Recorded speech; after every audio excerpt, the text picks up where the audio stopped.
¿Lo tienen? Vamos a ponernos de pie, así oramos luego de leerlo. Primera de Timoteo, capítulo 3. Vamos a leer los versículos que van del 8 al 15.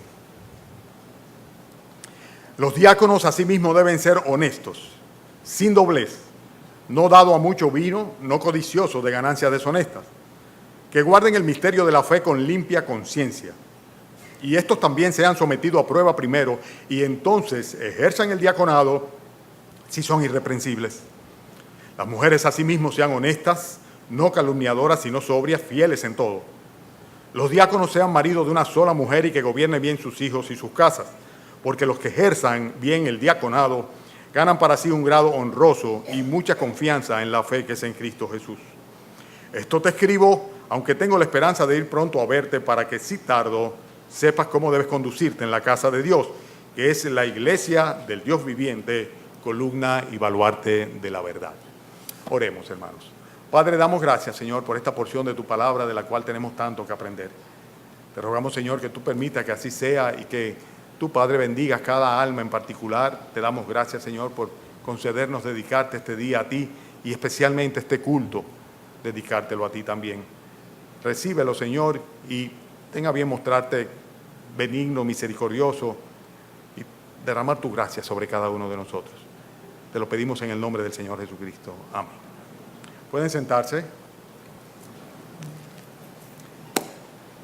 Ustedes saben que el apóstol Pablo, pues como lo vemos aquí en los versículos últimos que leímos, le está dando instrucciones a Timoteo, porque Timoteo había sido enviado con el propósito precisamente de que pusiese cierto orden en la iglesia en Éfeso.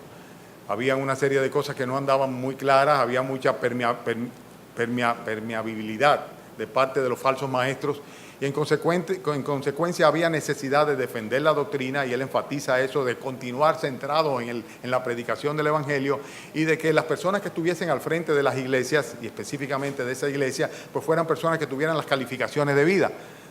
Ustedes saben muy bien que en la palabra de Dios aparecen dos oficiales dentro de la iglesia de nuestro Señor Jesucristo. Los demás son inventos humanos. Toda esa jerarquía eclesiástica que nosotros vemos en otras denominaciones son inventos humanos porque nos gusta siempre tener un puesto superior. Lo penoso del caso es que en los últimos años se ha visto también dentro de la iglesia cristiana o evangélica, ¿verdad? Y entonces ya no se conforman las personas con ser diáconos o pastores, sino que además de eso quieren ser, ¿qué más, Wilson? Apóstoles, y después de eso quieren ser profetas, y después quieren ser patriarcas, y ya no sé qué quieren ser. De momento van a querer ser el mismo Señor Jesucristo, ¿verdad? Pero ciertamente lo único que el Señor dejó establecido como servidores y como oficiales, vamos a llamarle así, dentro de la iglesia, son los pastores, ancianos o presbíteros, que es la misma cosa, ¿no? Y los diáconos, pastores y diáconos, son los que son oficialmente encargados de la iglesia. Los demás, pues realmente son parte del rebaño de la congregación, aunque cada uno de ellos tiene un reto muy grande. Y es el reto de vivir y actuar igualito que los pastores y los diáconos, ¿verdad? Igualito. La única diferencia está que en el caso de los pastores y los diáconos, a la hora de que la iglesia los reconoce como tales, ¿verdad?, debe cuidar de que tengan ciertas cualidades o características dentro de su persona, que el carácter de esas personas sea un carácter aprobado por Dios, y la Sagrada Escritura nos enseña cómo. El domingo pasado en la noche, estaban pocos de ustedes aquí, estuvimos viendo las cualidades que deben adornar, y más que adornar, que deben estar presentes, indispensables en la persona del pastor de la congregación. Así que los que no vienen los domingos en la noche no van a poder saber si el pastor que tiene las cualidades apropiadas o no, ¿verdad? A menos que se fajen ustedes solos a estudiarla. Les recomiendo que la lean. Son los primeros versículos del capítulo 3. Los versículos que van del 1 al 7 de 1 de Corintios 3 hablan de las cualidades que debe tener el pastor. Ahora nos toca lo que tiene que ver, nos corresponde lo que tiene que ver con los diáconos, que es lo que hemos estado leyendo. ¿Quiénes son los diáconos? Podemos decir que la palabra diácono es una transliteración de la palabra griega diakonos, y lo que significa, ¿ustedes saben qué es? Servidor o siervo. Siervo o servidor. Un diácono es un siervo, una persona que está puesta para servir, pura y simplemente. Es muy interesante que, por así decirlo, la Escritura nos manda a todos a ser servidores o a ser diáconos. Pero cuando analicemos hoy una serie de cualidades que deben estar presentes en esas personas, nos vamos a dar cuenta si realmente podemos o no escoger a una persona para sumarse al cuerpo de diácono de una congregación. Estas recomendaciones que Dios le da a Pablo, que Dios le da a la iglesia a través de Pablo y Timoteo, pues son recomendaciones que fundamentalmente deben tomarse en cuenta a la hora de escoger a estos oficiales, a estos siervos de la iglesia y del Señor. Porque después ya no es el momento. Yo he oído, inclusive a creyentes de una congregación extraña, ¿verdad?, cuestionando el pastorado o el diaconado de un hermano de otra congregación que no es la suya, diciendo, no, porque la Biblia dice que el anciano o el pastor debe ser una persona apta para enseñar y ese no sabe enseñar. Oye, no te corresponde a ti. Si él sabe o no sabe enseñar, no te corresponde a ti. Todavía fuera el pastor tuyo de tu congregación, ya es muy tarde. Ya es muy tarde. Todavía fuera el diácono que ya tú tienes, es muy tarde. O sea que de ninguna manera está en mi espíritu, ni es así, ni es la intención del autor, o sea, estoy hablando aquí del Espíritu Santo, el poner en cuestionamiento las personas que ya han sido ordenadas para estos ministerios, sino fundamentalmente advertir a la iglesia para que a la hora de escoger, como dice, si alguno anhela obispado, si alguno quiere ser pastor, una buena cosa desea, pero es necesario que el obispo sea irreprensible. Estoy leyendo capítulo 3, versículo 1 en adelante. Marido de una mujer, etcétera, etcétera, etcétera, ¿no? Entonces dice, no es suficiente con querer, sino es necesario que tenga cualidades. Y entonces aquí comienza diciendo, asimismo también los diáconos. O sea, asimismo los diáconos. Y asimismo se refiere que también los diáconos necesitan ser debidamente calificados antes de ser escogidos como tales. El diácono aparece, la figura del diácono aparece en Hechos capítulo 6. Vayan conmigo allá, Hechos capítulo 6, los primeros versículos. Hechos capítulo 6. Muevan sus Biblias. Hechos capítulo 6 dice, en aquellos días, como creciera el número de los discípulos, hubo murmuración de los griegos contra los hebreos, de que las viudas de aquellos eran desatendidas en la distribución diaria. Entonces los 12 convocaron a la multitud de los discípulos y dijeron, no es justo que nosotros dejemos la palabra de Dios para servir a las mesas. Buscad pues, hermanos, de entre vosotros a 7 varones de buen testimonio, llenos del Espíritu Santo y de sabiduría, a quienes encarguemos de este trabajo. Y nosotros persistiremos en la oración en el ministerio y en el ministerio de la palabra.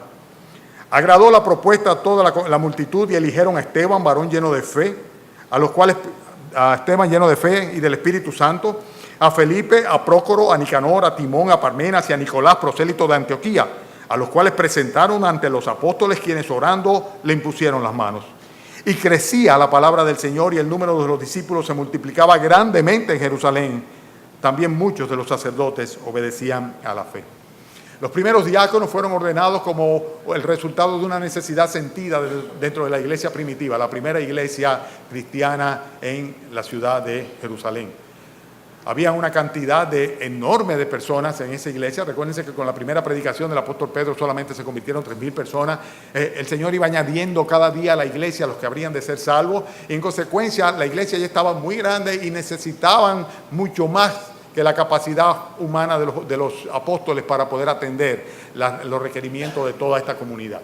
Sobre todo que en aquella época vivían una relación muy comunitaria, o sea, cada uno pues ponía lo que tenía y se repartía conforme a las necesidades de cada quien. En consecuencia, llegaba un momento en el cual comenzaron a haber quejas. Algunas viudas de los griegos decían que eran desatendidas ellas porque entonces había ciertas preferencias. Y todos estos chismes comenzaron a surgir. Y entonces los apóstoles dicen, bueno, tenemos que poner a personas, escoger a personas que tengan la calificación de vida y el Espíritu Santo los guía en ese sentido, a fin de que ellos pidieran a la congregación que entre ellos mismos identificaran a las personas que tuvieran ciertas cualidades a fin de que se pudiesen ocupar de ese trabajo. Sobre todo con el propósito de que ellos pudieran en consecuencia pues ocuparse del ministerio fundamental, que era el ministerio de la predicación de la palabra de Dios y la oración. Fíjense y el gobierno de la iglesia en sí. Fíjense como dice, no es justo que nosotros dejemos la palabra de Dios para servir a las mesas. Buscad pues, hermanos, de entre vosotros 7 varones de buen testimonio, llenos del Espíritu Santo, buen testimonio, llenos del Espíritu Santo, llenos de sabiduría también, a quienes les encarguemos este trabajo. Ahí aparecen los primeros diáconos. Cada uno de estos diáconos fueron personas poderosamente utilizadas por el Señor. Entre ellos se menciona Esteban ahí. Y dice que Esteban tenía una sabiduría y una, por así decirlo, una presencia del Espíritu Santo tal, que fue el primer mártir del Evangelio, que predicaba la palabra de Dios y era una cosa tremenda. Bueno, pero en fin, El hecho es que realmente no era que era exclusivamente servir a la mesa, tenían cantidad de dones diferentes, pero era necesario que tuviesen ciertas cualidades y que tuviesen un testimonio que fuese identificado por el resto de la congregación para poder entonces ellos ocuparse de servirle a la propia congregación que lo reconocía como tales. Todas estas cosas van identificando quién debe ser un diácono y quién no debe serlo. Los primeros diáconos realmente fueron, por así decirlo, una especie de asistentes de los apóstoles. Y los diáconos están en la iglesia precisamente para eso. Están en la iglesia para aliviar al pastor de una cantidad de tareas a fin de que se pueda concentrar el pastor en lo que es el ministerio fundamental, que es el de la palabra, la oración, lo que tiene que ver con la consejería, lo que tiene que ver con la supervisión, episcopo, obispo, ¿no?, de la congregación de la grey de Dios. Si los pastores pues nos ocupáramos de hacer cada una de las cosas que hacen los diáconos, terminaría yéndose todo a pico porque es completamente imposible. Y si los diáconos no hicieran las partes que ellos se corresponden, realmente el pastor tuviese una muy frágil, muy poco consistente, muy poco efectiva, algo realmente penoso como ministerio pastoral. O sea que hace un equipo con el pastor, siendo, por así decirlo, una extensión de los brazos, de las manos del pastor, a fin de ayudar a cuidar el rebaño y a proveer para las necesidades del rebaño. Estos diáconos deben ser escogidos por los hermanos, o sea, deben ser identificados por la congregación, no deben ser impuestos sobre la congregación, pero tampoco pueden ser impuestos al pastor. O sea, la congregación los toma entre ellos, los presenta. En este caso vemos nosotros a los apóstoles, y los apóstoles entonces, aprobando esto, pues imponen las manos sobre ellos, y esto se llama una ordenación. O sea que realmente deben hacer un equipo con el pastor y debe ser de común acuerdo consensuado entre la congregación y el pastor la selección de estos siervos que van a servirle a la congregación y van a ser apoyo fundamental al ministerio pastoral. El número de diáconos de una iglesia no está establecido. Fíjense que aquella iglesia era enorme y sin embargo escogieron 7, pero había también 11 apóstoles, a pesar de que luego alguien fue sustituido por Judas también. O sea, el hecho es que habían, como dice la iglesia, había profetas, había maestros, había evangelistas, era una iglesia que tenía, pero necesitaba de servidores o de diáconos sobre todo. Y en este sentido, fuera del ministerio de la palabra de Dios, ¿verdad?, pues el ministerio de servir, en cierta manera podemos decir que es algo a lo cual estamos llamados también todos, y al mismo tiempo, de una manera indirecta, los demás, incluyendo al propio pastor, no es otra cosa que un siervo o un servidor. Pero los diáconos están para atender las necesidades administrativas de la congregación, atender las necesidades particulares de los santos de la congregación. Y realmente eso es lo que permite que la iglesia crezca. En el mismo pasaje que leímos en Hechos capítulo 6, en el versículo 7, dice que la iglesia crecía como consecuencia de que se organizó y se nombraron diáconos. Dice, y crecía la palabra del Señor, el número de los discípulos se multiplicaba grandemente en Jerusalén, y también algunos de los sacerdotes pues obedecían a la fe. O sea que los diáconos son fundamentales para ocuparse de la administración de la iglesia. Ahora, ¿qué no son los diáconos? Y esto es bueno que lo sepamos todos como congregación. Los diáconos no son pastores. Los pastores son los que tienen la recomendación, la encomienda de ejercer autoridad en la congregación. La autoridad está delegada de parte del Espíritu Santo a los pastores, y con la autoridad viene la responsabilidad. Son los pastores que tienen que velar por la ley de Dios y hacerlo con ánimo pronto, de buena cara y de buen gusto, ¿verdad? O sea, porque los pastores son los que van a tener que dar cuenta por cada una de las ovejas que el Señor le encomienda. O sea que los diáconos no es saludable que sean los que gobiernen la iglesia. Ocasionalmente podemos ver congregaciones, hermanos, donde por algún motivo el pastor está ausente y entonces algún diácono o un grupo de diáconos se ocupan del gobierno de la iglesia. Pero es igual que las juntas directivas. Ustedes saben que todas las congregaciones, estas son cosas que es bueno hablarlo algún día, ¿verdad? Porque ustedes posiblemente no lo saben. Todas las congregaciones pues son instituciones legalmente establecidas ante la nación. O sea, es una institución incorporada, ¿verdad? Y funciona con un presidente, un vicepresidente, una junta directiva, por así decirlo, vocales, etcétera, etcétera. Esta congregación está completamente con todos los papeles en orden. Bueno, una cosa es la junta directiva, ¿verdad?, que ante la sociedad o el Estado o el país representa a la congregación, y una cosa son los estatutos de la congregación y otra cosa es el gobierno de la iglesia local y los estatutos de la iglesia local, que es la palabra de Dios. La palabra de Dios es la que guía realmente la iglesia local. y el gobierno de la iglesia local está como responsabilidad de los pastores. Entonces, en primer lugar, un diácono no es un pastor. Si es un pastor, no es un diácono. Pero además de esto, los diáconos no son maestros. Y esto significa que no es una condición. Por ejemplo, en el caso del pastor, la Biblia dice que debe ser una persona apta para enseñar, ejerza o no el ministerio de la enseñanza. Pero en el caso de un diácono, no necesariamente. Vamos a ver más adelante que tiene que conocer las Escrituras, que tiene que conocer la palabra de Dios. No puede ser un ignorante en ese sentido. Pero no es una persona que tiene la encomienda o el encargo de apacentar o alimentar al rebaño. O sea, no es una persona que tiene que ser ni maestro de escuela dominical, ni predicador, ni nada de esas cosas. O sea, es una persona que está para administrar en la iglesia y servir a los santos, a las necesidades de los santos. ¿Van sabiendo lo que es un diácono? Y lo que no es un diácono también. Hay otra cosa que un diácono no es. Un diácono no es un consejero espiritual. Es un error muy grande el que cometen algunos hermanos cuando van de un diácono a otro buscando consejos pastorales. Porque la Biblia dice que debemos todos, en ese sentido, asistirnos unos al otro. Y claro, perfectamente bien. Hay consejos que hace bien en ir donde cualquier hermano, no necesariamente tiene que ser un diácono, y si es un diácono mejor, a pedir una asesoría o un consejo sobre algunos asuntos. Pero cuando se trata de asuntos espirituales, bíblicos, ¿verdad?, los diáconos no tienen esa responsabilidad y no deben de ninguna manera sustituir al pastor. Seguramente algunos de ustedes han pasado por la situación en la cual se han acercado a algunos de los diáconos con una problemática, el diácono le oye, le escucha y le dice, debes hablarlo con el pastor, ¿verdad? Porque el pastor es que tiene realmente la responsabilidad delante del Señor de dar la consejería espiritual. Es peligroso muchas veces crear contradicciones.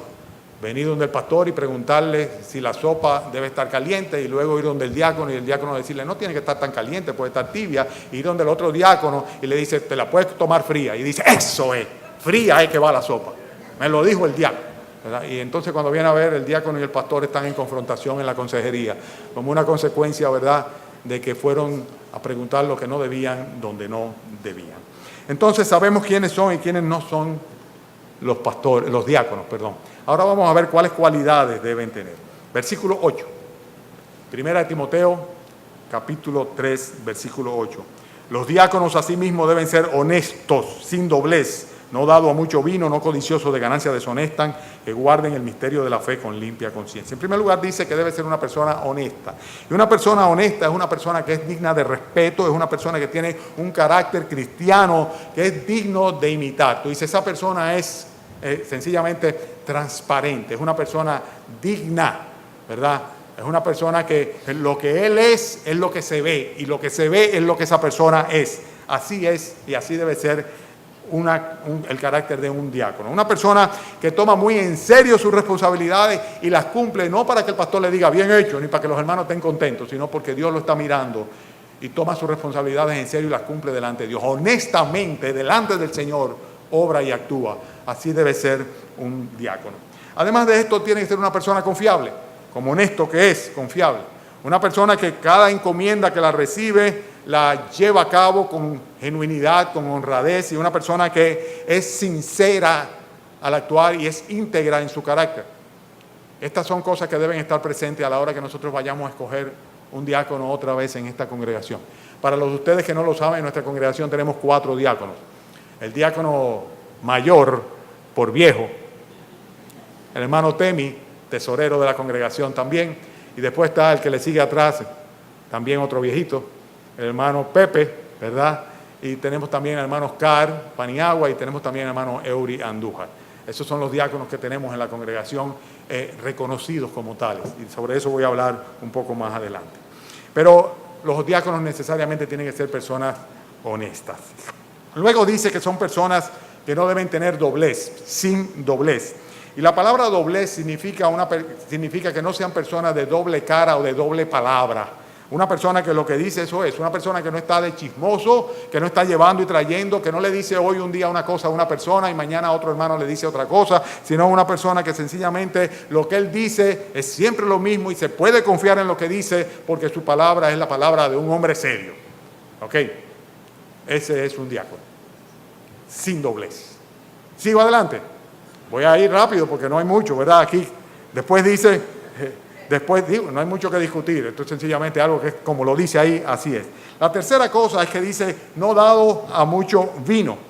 Es muy interesante, lo repetíamos, lo explicábamos la semana pasada también, porque el pastor dice que no debe ser dado al vino, que cuando se habla de no dado mucho al vino, está hablando de lo que se conocía como bebida embriagante en aquella época. Había la sidra y el vino, no había otra cosa. O sea que evidentemente no había whisky, no había coñac, no había vodka, que hoy día está muy de moda aquí, según tengo entendido, y no sé qué otra cosa que había, no, que se toma mucho. Todas ellas bebidas embriagantes, y la Biblia dice que los borrachos no entrarán en el reino de los cielos, ¿verdad? Dice que no debemos ni siquiera permitirnos el lujo, ninguno de los creyentes, de embriagarnos con vino, en lo cual hay disolución, sino que quien tiene que emborracharnos, embriagarnos a nosotros, ser llenos, es del Espíritu Santo. El Espíritu Santo que tiene que tomarnos a nosotros, tomar posesión de nosotros, pero no de ninguna manera el alcohol. En cualquiera de los casos es interesante, y lo mencionaba la semana pasada, que en el mismo libro de Timoteo, en 1 de Timoteo capítulo 5, el versículo 23, el apóstol Pablo le escribe a Timoteo en la parte final y le dice, ya no bebas agua, sino usa un poco de vino por causa de tu estómago y de tus frecuentes enfermedades. Ustedes saben que el agua se contaminaba, ¿no? Era muy contaminada entonces, todavía hoy día es muy contaminada, pues imagínense entonces que no había muchas posibilidades, no había cloro que echarle, ni mucho menos. Entonces, en consecuencia, y sobre todo en estas grandes urbes como lo era la ciudad de Éfeso, en consecuencia Timoteo estaba sufriendo de malestares estomacales, de problemas estomacales, y el apóstol Pablo le dice, toma un poco de vino. O sea que realmente no se trata de anatemizar el vino o de anatemizar una bebida en particular, sino fundamentalmente de que hay que tener mucho cuidado de que la persona que se toma como diácono, como servidor de la iglesia, no sea una persona que sea propensa a beber alcohol, a beber, vamos a llamarle bebidas embriagantes, ¿verdad? Que no sea una persona que tenga esa tendencia, que prefiera realmente un refresco o un jugo antes de eso. Pero no se trata de anatemizar nada, pero hay que tener mucho cuidado con esto. Después de esto, dice que no debe ser una persona codiciosa de ganancias deshonestas, la parte final, la parte de él, la última del versículo 8. Y en este sentido tenemos que tener presente que los diáconos son quienes manejan las ofrendas de la congregación. Ellos son los que realmente administran. Los diáconos, el tesorero, que es parte de los diáconos, junto con los diáconos, son los que administran los fondos de la iglesia, los fondos que se envían a las misiones. Ustedes saben que de lo que ustedes ofrendan no solamente se cubren las necesidades de esta congregación, sino que también ayudamos a muchas congregaciones adicionales, creo que son como 15 o 16, apoyando a sus pastores económicamente, porque son pastores muy pobres, iglesias muy pobres que no le pueden pagar al pastor lo suficiente para que puedan mantener su familia. Y eso lo administran precisamente los diáconos. Los diáconos son los que organizan operativos como el precioso operativo que vamos a tener el sábado que viene, donde los diáconos se ocupan de que hayan los medicamentos y hacer los contactos y preparar todo para que la congregación se convierta en un instrumento de bendición para la gloria de Dios en la comunidad donde vamos a ir a hacer el operativo. O sea que realmente los diáconos tienen una labor importante que hacer y tiene que ser con pleno desprendimiento. Si está buscando su parte, lo mío, lo suyo, esa persona no puede ser de ninguna manera un diácono de la congregación. El manejar fondos muchas veces lo utiliza Satanás como una tentación para precisamente apropiarse de ellos. Recuérdense lo que pasó con Judas, como él, siendo uno de los 12 apóstoles del Señor Jesucristo, robaba de la bolsa que tenían en común los apóstoles, ¿verdad? Y él les traía para sí. Todas estas son cosas que el Señor le está viendo, y en el caso de Judas vimos que finalmente el Señor pidió cuenta de ello. Entonces, es saludable y conveniente que el pastor no se involucre en el manejo administrativo de los fondos de la congregación. Eso no significa que puede obviarlo, que puede hacer la vista gorda, que no debe saber, todo lo contrario.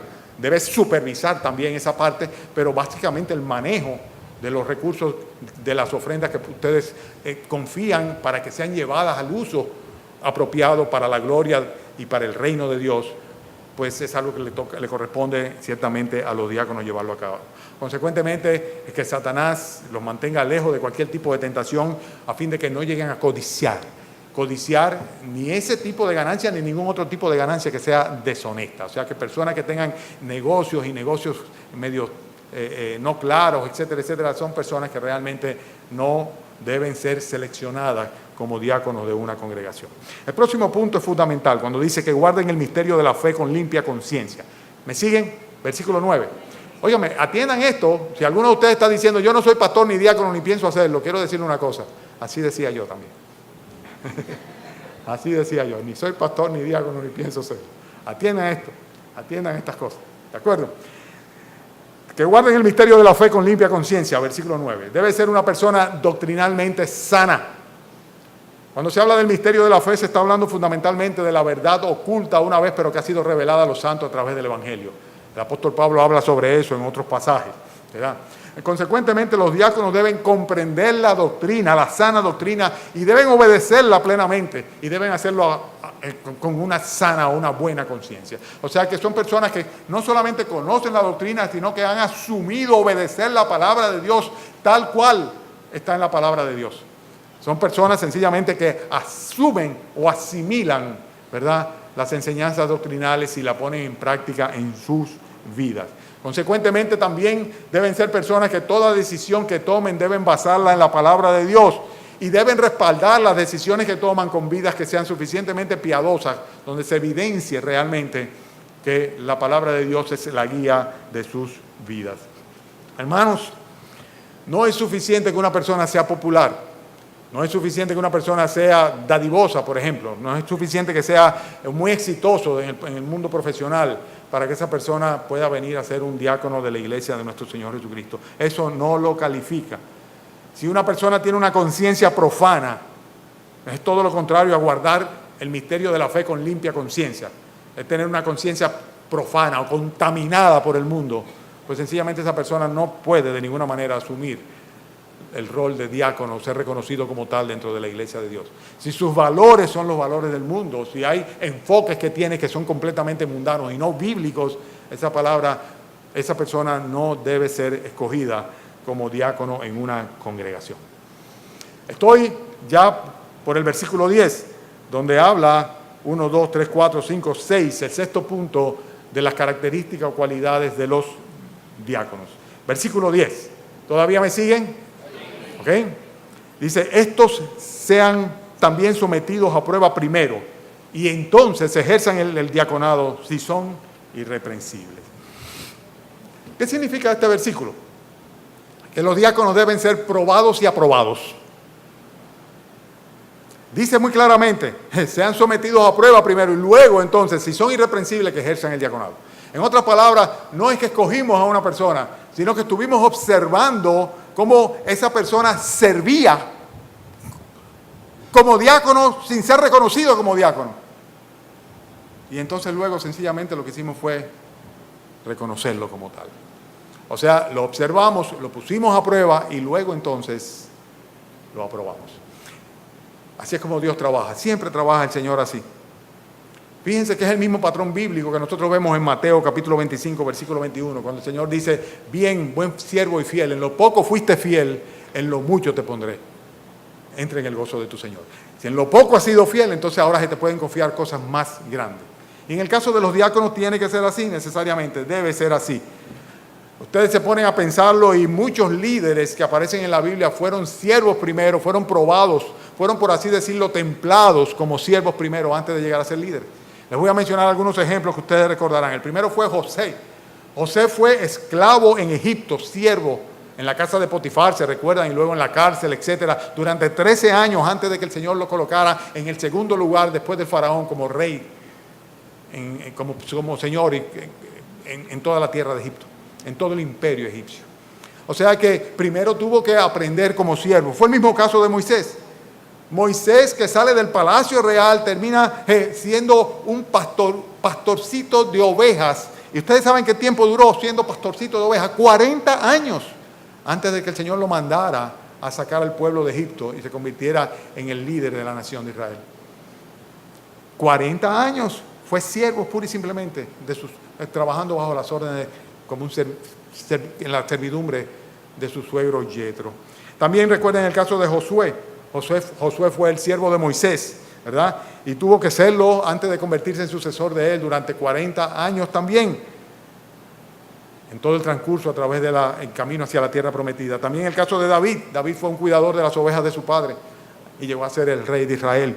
Pero les voy a dar el mejor de los ejemplos, el Señor Jesucristo. Siendo Dios, como dice, siendo en forma de Dios, dice la Escritura, no tomó el ser igual a Dios como algo a que aferrarse, sino que se despojó a sí mismo, haciéndose semejante a los hombres, tomó forma de siervo. y en la condición de siervo, dice, vino a morir en la cruz por ti y por mí. Dios, el Dios eterno, en la persona del Hijo, vino a pagar por tu culpa y por la mía, porque sabía que si Él no pagaba por mi culpa y tenía que pagar yo, en definitiva iba a perecer eternamente en la condenación del infierno. Y vino y se humilló a sí mismo, se hizo semejante a nosotros, aunque como cantaba bien nuestro hermano, no es como nosotros. Él es alto, Él es perfecto, es sublime, Él es eterno. No hay comparación. Pero sin embargo vino y por ti y por mí se entregó y murió en el Calvario. Para que nosotros simplemente digamos, Señor, heme aquí, perdóname y sálvame. Y su sangre derramada sea aplicada a nuestros corazones, nuestros pecados sean borrados, cubiertos por completo, y la ira de Dios y la condenación eterna no caiga sobre nosotros. Todo porque Él se hizo siervo, porque todo el mundo quiere ser cabeza, nadie quiere ser cola. Él vino y se humilló hasta lo sumo, poniéndose en nuestras manos, para que la ira de Dios sobre el pecado del hombre cayese sobre Él. Y de esta manera venir a redimir un pueblo y tomarlo para sí y colocarlo en los lugares celestiales. Hermanos, los diáconos, de nuevo volvemos a los diáconos, deben ser probados. Estos sean puestos a prueba primero y luego ejercen el diaconado si son irreprensibles. Tienen que tener corazón de siervo. Los diáconos tienen que tener corazón de siervo. Una persona que está acostumbrada a que le sirvan, a pedir, a que me busquen la comida y me la metan en la boca, esa persona no va a ser diácono. Una persona que se sienta a observar tampoco. Una persona que tú ves que está buscando qué hacer por el hermano, cómo servir a la hermana, ese es un siervo, ese es una sierva, ese es un diácono, ese es una diaconisa. Porque si las damas de esta congregación creen que no íbamos a aludirla, la estamos aludiendo, porque la Biblia alude también. No solamente diáconos, sino que también hay diaconisas también. Y lo dice el versículo 11, cuando dice las mujeres a sí mismo. ¿Cómo comienzan los versículos que leímos hoy? Los diáconos a sí mismo, ¿verdad? Y después dice, y las mujeres a sí mismo. Está dentro de un mismo contexto, es una misma idea que va siguiendo, desde las calificaciones que debe tener el pastor para poder ser seleccionado para el ministerio pastoral, las calificaciones que debe tener el diácono, hombre, varón, para ser seleccionado como diácono de la congregación, y las calificaciones que tienen que tener las mujeres de los diáconos, como diaconisas que son, para poder ser también reconocidas por la iglesia como tales. Dice, las mujeres asimismo sean honestas, no calumniadoras, sino sobrias, fieles en todo. La esposa del diácono es parte fundamental en el ministerio del diácono. Es fundamental, es fundamental. La primera condición, consecuentemente, es que tiene que ser una mujer cristiana. Tú no puedes ser diácono en una congregación y estar casado con una mujer inconversa. Porque es una persona que la calificación fundamental, el hecho de tener el Espíritu Santo, la guianza del Espíritu Santo en su corazón, no la tiene. Así que las diaconisas o las esposas de los diáconos, ¿verdad?, deben ser personas realmente cristianas. También habla de que deben ser honestas. Y cuando habla de honestas, pues debe ser una persona digna de respeto, una persona con un carácter digno. Y cuando digo un carácter digno, estoy hablando de un carácter digno de imitar. O sea, que las jóvenes hermanas deben verla como modelos a seguir por su piedad, por su sobriedad, por su honestidad. Luego dice también que no deben ser calumniadoras. Y esto tiene que hablar con la continencia verbal, tiene que ver con la discreción, tiene que ver con la prudencia. Hay personas, ¿verdad?, hermanas que son muy dadas al comentario y muchas veces se escudan detrás de que es por el bien, para ayudar. Vamos a orar por fulanita porque ella tiene, porque el marido, porque un momentito, espérate, un momento. Y muchas veces se cuelan cosas que son mentiras. Y una hermana que está pues llevando cosas puede terminar fácilmente en la calumnia, que es un pecado gravísimo. Una mujer diaconisa de la iglesia, ¿verdad?, como nuestra hermana Febe, que era diaconisa en la iglesia, ¿dónde? En Cencrea. Amén, ¿verdad? Hace referencia a Pablo a ella como una mujer digna de emular, de imitar, porque servía a los santos. Era una servidora, esta Febe. Pues esta mujer debe ser una persona con suficiente dominio verbal, control verbal, con prudencia, con mucha prudencia. Y consecuentemente dice también que deben ser personas no calumniadoras y luego sobrias. Y ser sobrio es tomar la cosa en serio, que no toma con ligereza el ministerio que tiene dentro de la iglesia local, ni ella ni su esposo, sino que por el contrario, es un soporte de su esposo y viceversa también. Y que además de esto son personas fieles en todos, dice. Y cuando habla de fieles en todos, está hablando de que la mujer diaconisa debe ser una persona confiable en todo aquello que recibe como encomienda. Que se dice, bueno, ahí está la hermana Febe, consecuentemente no hay problema, porque ella se está ocupando de ese ministerio. Ella está supervisando tal cosa, ella está sirviendo en tal cosa, ella está organizando tal cosa, al igual que si fuera su propio esposo o si fuera otro diácono. Las mujeres asimismo sean honestas, no calumniadoras, sino sobrias y fieles en todo. ¿Ok? Estamos claros. Habla de más cosas también, ¿verdad? Ahora vuelve a los diáconos y el versículo 12 dice, ¿están conmigo? Dice, los diáconos sean maridos de una sola mujer y que gobiernen bien sus hijos y sus casas. Ustedes saben que son cualidades también requeridas para el pastor, este tipo de cosas. Y cuando dice marido de una sola mujer, ya lo veíamos el domingo pasado en la noche, está hablando pura y simplemente que no deben ser personas que se hayan divorciado y vuelto a casar. Si usted no está de acuerdo con eso, pues lee con el Señor. Pero el Señor en su sabiduría prefiere escoger para ser reconocidos como oficiales de la iglesia a personas que no tengan más que un solo matrimonio. Igualmente, deben ser verdaderos padres de familia. ¿Y qué significa verdaderos padres de familia? No como los que se ponen en las esquinas a entorpecer el tráfico y tú le dices, muévete. No, que somos padres de familia, que tenemos derecho. Sino personas que realmente gobiernan bien su casa y tienen a sus hijos en sujeción, ¿verdad? O sea, personas que realmente son dedicadas a su hogar. Si una persona no es capaz de gobernar su propia casa, va a tener problemas, se le dice al pastor, para poder gobernar la iglesia de nuestro Señor Jesucristo. Y en este caso dice que gobiernen bien sus hijos y sus casas. Y la idea es la siguiente: si no tienes un testimonio de orden en tu propio hogar, encomendarte cosas para que tú las pongas en orden realmente es algo complicado, algo cuesta arriba. En consecuencia, deben ser personas que su familia sea su prioridad. Los diáconos tienen que ser padres de familia, las diaconisas tienen que ser mujeres que se ocupen de su marido y de sus hijos, personas que su prioridad, ¿verdad?, por orden divina, o sea, poniendo primero a Dios, su prioridad es su familia, su casa, sus hijos, su marido, su esposa, etcétera, etcétera. Verdaderos padres de familia, en este caso para los diáconos, ¿verdad? Ahora bien, yo quiero hacer una aclaración. ¿A cuál cristiano no se le demandan estas cosas? Yo no soy diácono, yo no tengo que tener esas cualidades. Bueno, entonces no seas honesto, sé calumniador, ¿verdad? No seas fiel, sé una persona completamente infiel. Bebe mucho trago, ¿verdad? Que eso no importa. Donde tú puedas macutea, que aprovéchate de las situaciones y olvídate de la Biblia, que la Biblia es relativa, ¿no? Hay que ser práctico en la vida. Eso es lo que tú tienes que hacer, pura y simplemente, ¿verdad? Olvídate. No estés tú cuestionándote tu conciencia. No, todo lo contrario.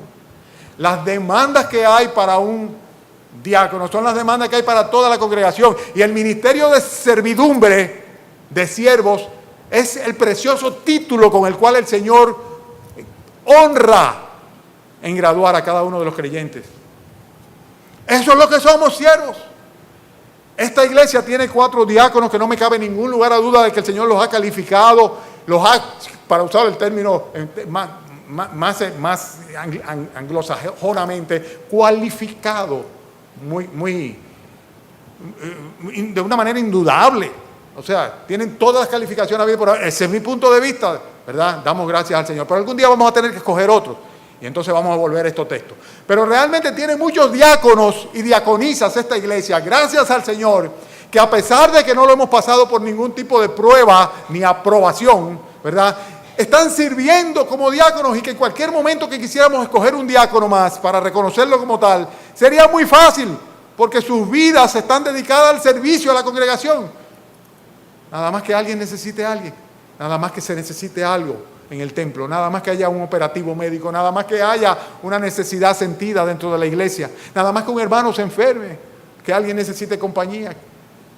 Nuestra hermana Lilia es testigo de eso, de cómo decía en cada ocasión que diferentes hermanas le iban acompañando para una quimio, ¿verdad que sí, Lilia?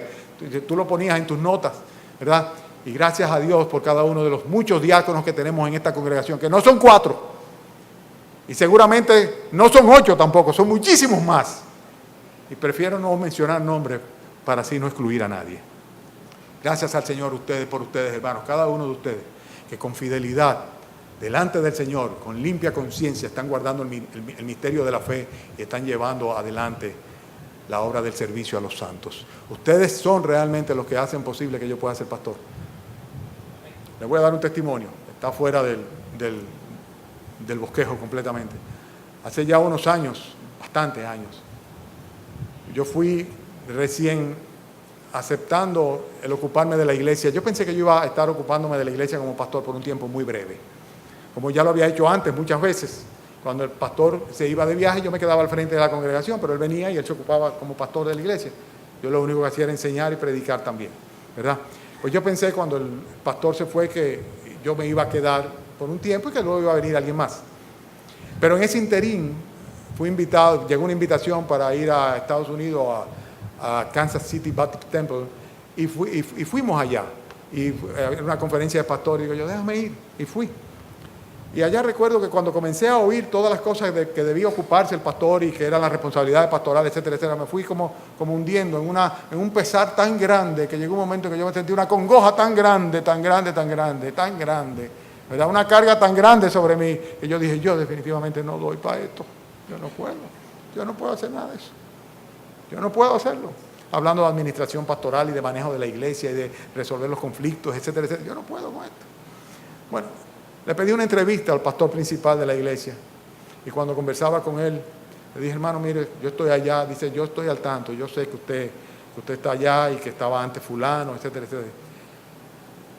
Y dice, después que me oye todo mi lamento y mi queja y el yo no puedo y el yo no doy para eso y el yo qué sé yo cuánto, me dice, hermano, ¿qué es lo que usted sí sabe hacer?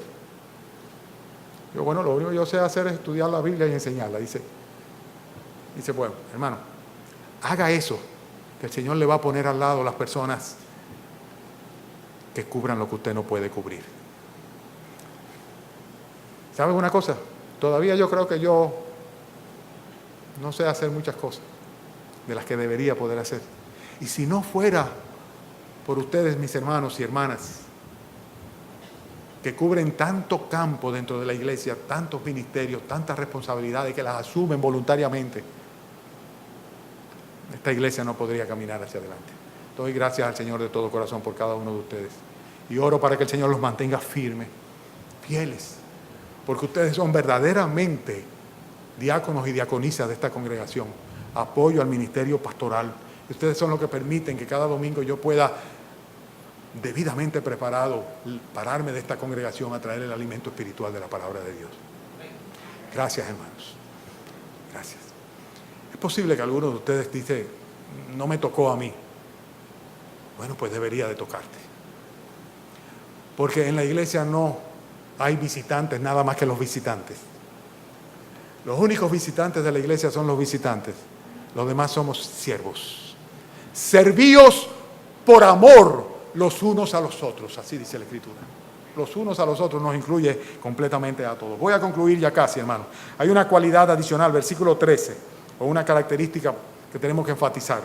Dice, versículo 13, porque los que ejerzan bien el diaconado ganan para sí un grado honroso y mucha confianza en la fe que es en Cristo Jesús. Hermanos, la iglesia debe amar, respetar, apreciar, apoyar y orar por sus diáconos.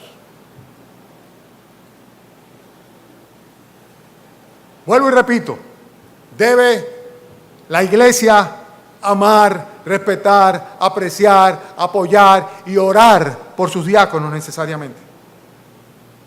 En 1 Tesalonicenses capítulo 5 dice el apóstol Pablo, el versículo 12, os rogamos, hermanos, que reconozcáis a los que trabajan entre vosotros y os presiden en el Señor y os amonestan, que le tengáis en mucha estima y amor por causa de su obra.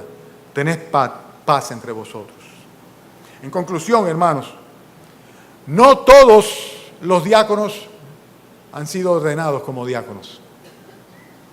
Y todos en la congregación deben ser diáconos y diaconisas. Todos.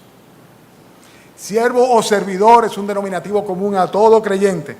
Todo creyente, sea hombre o mujer, en cuanto a su carácter, en cuanto a su fe, en cuanto a su conducta, debe ser un diácono o una diaconisa. Todos. Todos, absolutamente todos. Y la pregunta que yo le hago entonces, como una forma de concluir: ¿eres tú un diácono de esta iglesia? ¿Eres tú una diaconisa en esta iglesia? ¿Eres un servidor, un siervo? ¿Estás sirviendo? ¿O simplemente eres un visitante? Mi exhortación a que te conviertas en un siervo. Dice un himno que cantamos por ahí: el que quiera trabajar hallará también lugar en la viña del Señor.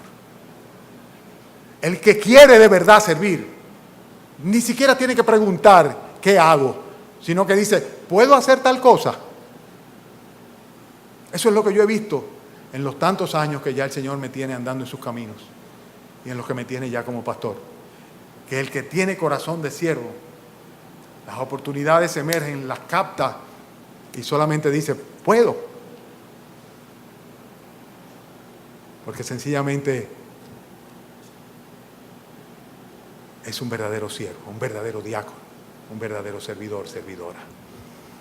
Hermano, mi oración es para que el Señor llene esta iglesia de manera tal de que el cuerpo completo nos sirvamos los unos a los otros en amor. Amén. Oremos. Gracias por las enseñanzas de tu palabra, mi Señor.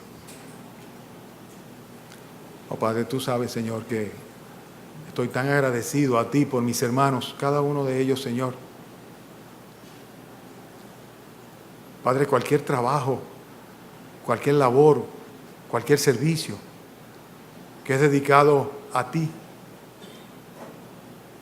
sabemos, Señor, que es tan valioso que no tiene precio, Señor.